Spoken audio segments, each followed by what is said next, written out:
Welcome to Walking the Earth, India. Today we're at the world famous Taj Mahal in Agra, Uttar Pradesh, UP, in the Republic of India. So Agra was formerly known as Akbarabad, the city of Akbar, Akbar the Great. He was one of the 6 great Mughal sultans, emperors, so to speak. And this building was actually built in the 1600s by one of his grandchildren, Shah Jahan, who was formerly known as Prince Salim. So Shah Jahan, he had a number of wives, and one of his wives bore him 13 children, and then she died giving birth to the 14th. Her name was Mumtaz Mahal. And so the Taj refers to a crown. And so this is her mausoleum, and it's quite beautiful. So you'll notice just the light on the beautiful building. It's made of marble. It's got a variety of stone inlays throughout it. Beautiful calligraphy from the Quran in Arabic scripts. There are a variety of Arabic scripts here, and the whole layout of the whole grounds is set up to be paradisical, which was an interest of the Mughal emperors. And a number of the Mughal emperors were great builders. Shah Jahan was among them.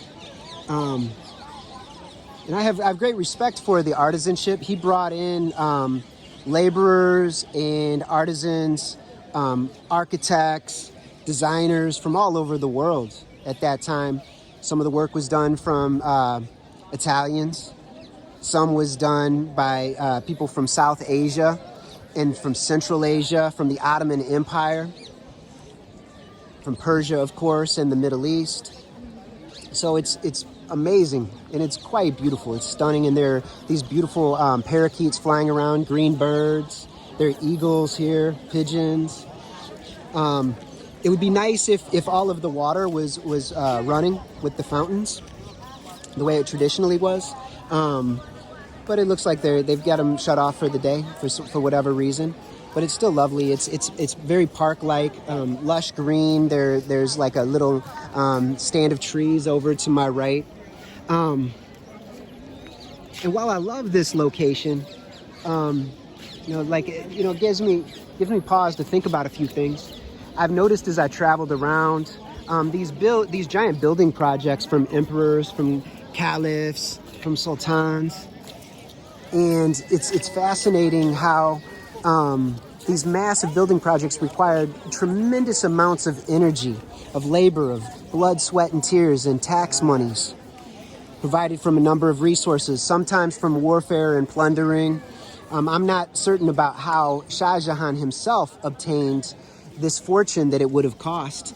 And, I'd heard tell that part of the reason he was imprisoned by his son Aurangzeb later had to do with having bankrupted or nearly bankrupted the Mughal Empire, partly with his building projects.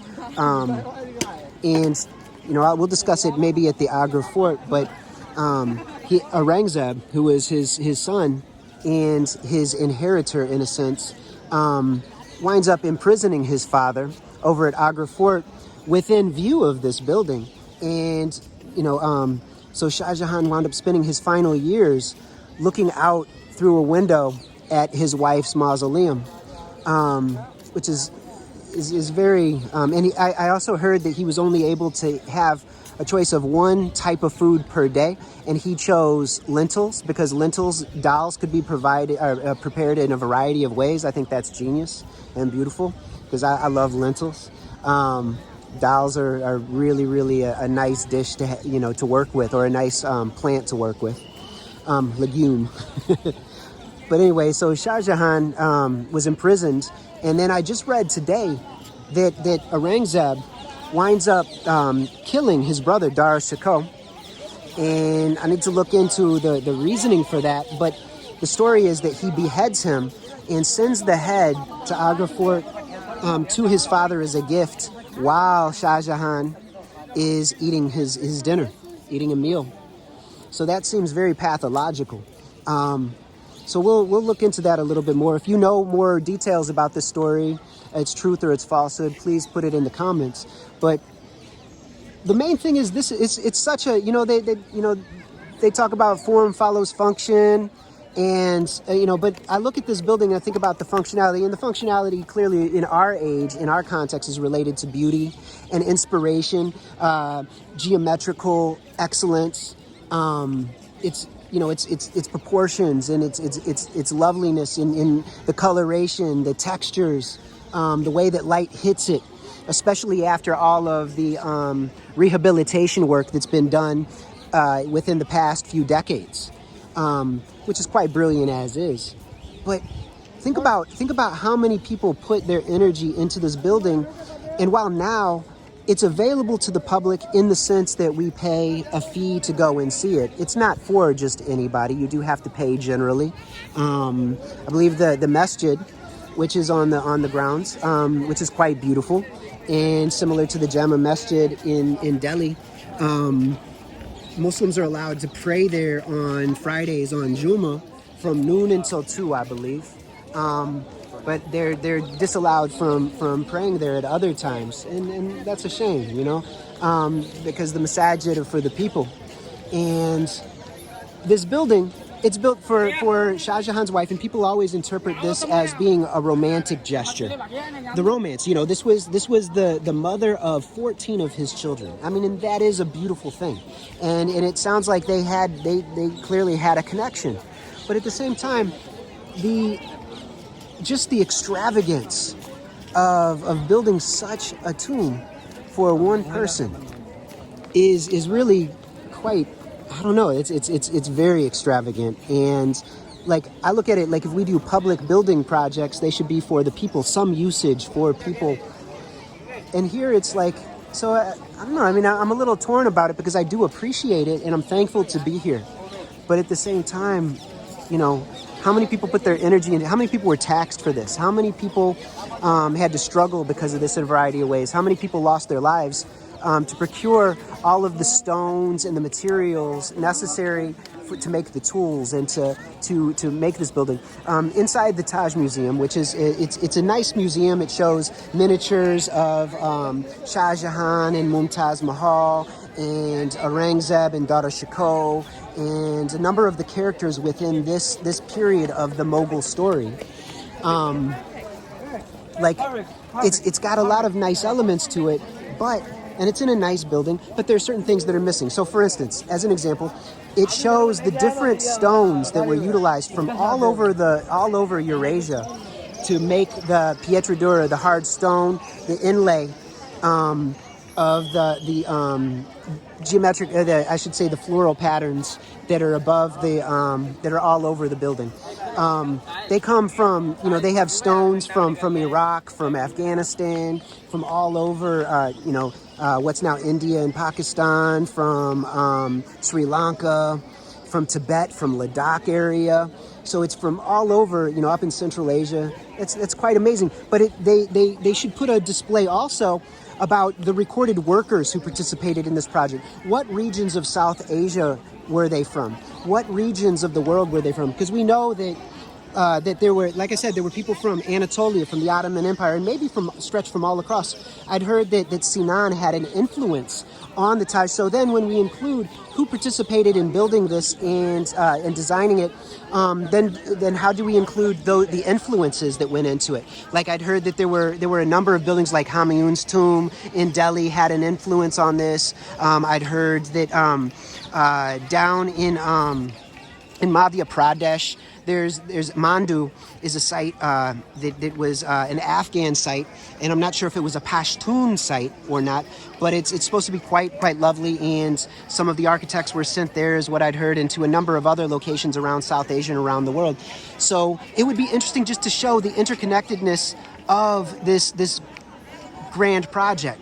So then that just leads to the issue of, like, ethics aside, well, I guess it's not ethics aside. There are the ethics of it, is it ethical to put so many resources into building something for one man's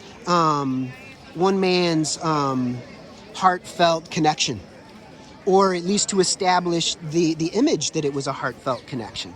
I mean, because it does seem like a nice gesture, and then it holds some standards pretty high for the brothers, you know, with their wives. You know, it's like, well, look, you built the Taj. What have you done for me? But so anyway, there are just some issues. And what do you think about that? Do you think that do you think that this is a waste of resources? Should we just accept it for what it is? Should we make sure that it never happens again? Like, should people use their resources for such projects when there are pressing needs in the world? And can't we make beautiful buildings that are for the people and for a variety of uses for the people to enjoy? And is it like, and then think about the charges, you know, like, the ethics of charging, you know what I mean? Of course, you charge for upkeep, etc. So, but then who's prevented from visiting this? And maybe their ancestors participated in the project of building this or procuring the materials in a variety of ways. Like even how many villages had to provide the food to feed the workers on this project that lasted, I believe, 16 years. From 1631, Mumtaz Mahal, she passes away giving birth to Shah Jahan's 14th child, my bad. So she dies then. And so very soon after that, they begin designing and thinking about it, brainstorming this grand project. And then I believe by 1632, it's fully in motion. And within 16 years, it's completed. And it's gone through quite a story itself, like just as far as like its uses and its decay, and then its revitalization and rehabilitation.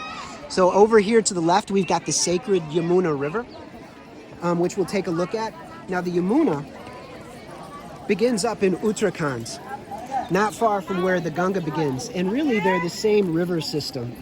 The Yamuna begins above Yamunotri at a hot spring site, a little bit above that. And then it descends from the high Himalayas, where the peaks are well over 20,000 foot tall and well over 6,000 meters. And then it bends from Uttarakhand, coming down into the flatlands of the Gangetic Plains, and it winds past Delhi, past the sacred cities of Vrindavan and Mathura, which were associated with Krishna and with the Buddha. And so here we have the sacred Yamuna River. This is one of the most sacred rivers in the entire world. And it's actually part of the Ganges. And the Ganges begins at Gangotri, not far from there, and then a few other sites like Kedarnath and Badrinath. And then some of the branches begin up in Nepal and Tibet and join in a variety of areas. So the Yamuna, it's going to go past here, past Delhi, past Vrindavan and Mathura, and finally it's going to go to Allahabad or Prayag, the confluence where it meets the Ganga and the invisible Sarasvati, according to some of the stories. Then from that site, as it becomes the Ganga, the Ganges, it's going to then extend, it's going to go down to Varanasi, and then it's going to go all the way down to join with the Brahmaputra River in the Bangladesh region and go out into the Sundarbans and then out into the Bay of Bengal, which is the Indian Ocean. So this is an amazing path. And not far from here is the Agra Fort, and which hopefully we'll get a chance to visit and do some videos. We've got there were a number of pleasure parks across the river that were built by the Mughals. They were Turco-Mongols and from Central Asia, and had a deep appreciation for park space and gardens. And apparently many of these gardens were left neglected for hundreds of years and became very sandy, and then the sand would blow during storms and whatnot, and then it would harm the facade of the Taj. And so in recent times, a number of restorers, people went about restoration work, I should say, and one of the steps to that was to turn these old parks, to renew them and to shore them up so that the sand would not harm the Taj and these buildings around here. And it's quite lovely here, just looking out onto the beautiful Yamuna. It'd be nice to take a boat ride on there, but many people take their sacred bath in this river to this very day and have done so for thousands of years. I'd heard at Agra Fort that it used to be that the emperors had their own bathing ghats, which are like steps that go down into the river then they take the bath, and so they would do like their full body ghusl in the water as Muslims. And, you know, like they had a lot of wives and concubines, so they probably spent a lot of time down on the Yamuna, a lot of time bathing. And it's very beautiful in this area. You've got a number of, you know, beautiful water birds, and they would have seen, you know, there would have been crocodiles, gharials, and muggers in this area. There would have been a variety of water birds. You would have seen so many different types of animals in this area. Lots of deer, wild Indian bison. You would have seen beautiful turtles. You would have seen dolphins from here. You know, the Yamuna was full of wildlife. Now it's very, very polluted, and there are some projects to restore the purity of the river. And, you know, hopefully within our lifetime, we will see tremendous progress in these endeavors. But I just want to give you a little overview of this beautiful place, its location, its context. Agra was one of the Mughal capitals, along with Lahore, Delhi, and Fatehpur Sikri, which is not far from here. That was built. It was built during the time of Akbar the Great, and it's got a famous Sufi shrine for one of the most famous Sufis of his time, a Chishti saint, a Wali. And hopefully we'll get a chance to do a video there. But he had predicted the birth of Prince Salim, who is you know, one of the great Mughal rulers, Shah Jahan. So anyway, I appreciate this location. I'm happy to be there. This is going to give me some food for thought. I hope it gives you some food for thought. If you have any thoughts about any of these issues, you know, please put them in the comments so that we can think about it and collaboratively discuss and brainstorm. You know, there's some great benefits from contemplating architecture. We can learn a lot about ourselves. We can learn about our desires and the healthy and unhealthy aspects of our desires. We can learn about the beauty of our humanity, and also how some things are a facade that appear beautiful but actually hide in ugliness. And when you look into the stories of some of the great Mughals, there are certain things that are beautiful and excellent, and some things that are troubling as a human.